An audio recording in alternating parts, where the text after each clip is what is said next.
En 2016, 26% de la surface agricole en France, à l'exception des prairies, était couverte par une assurance climatique multirisque. C'est un taux de couverture, 26%, qui est assez nettement plus faible que ce qu'on trouve dans d'autres pays.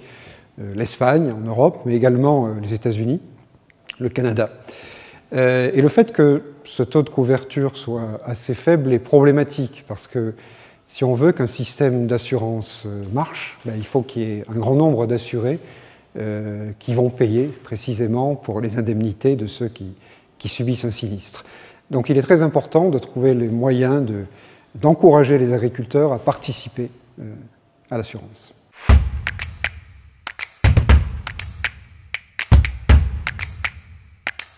Les agriculteurs sont confrontés à un très grand nombre de risques qui sont très variés. Le risque climatique, bien sûr, mais également le risque de prix, le risque sanitaire, le risque institutionnel, comme on dit également. Tous ces risques, ils varient par leur intensité, par leur fréquence. Ils varient également par leur caractère plus ou moins assurable.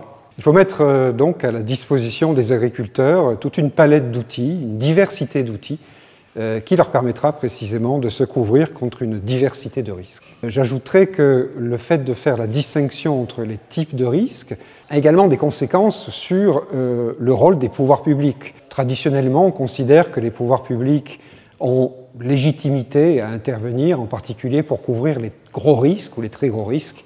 On appelle ça parfois les risques catastrophes, que le secteur privé aura du mal à couvrir.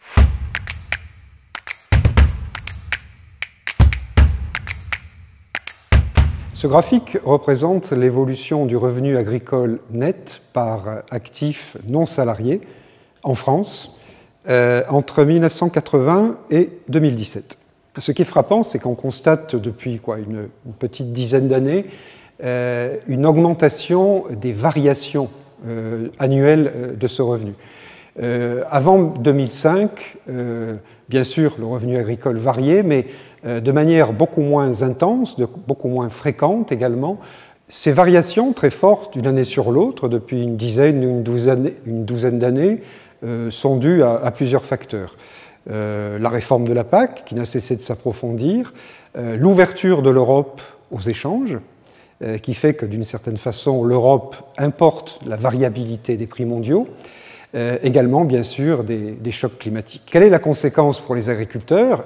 Ça veut dire simplement qu'ils sont confrontés donc, à des chocs annuels qui peuvent aller jusqu'à plus ou moins 50% de variation de revenus d'une année sur l'autre. Et bien évidemment, ils ont besoin de pouvoir gérer leurs risques et de pouvoir se couvrir pour pouvoir prendre les bonnes décisions de production, continuer à investir sur leur exploitation et également gérer plus généralement leur exploitation de manière durable.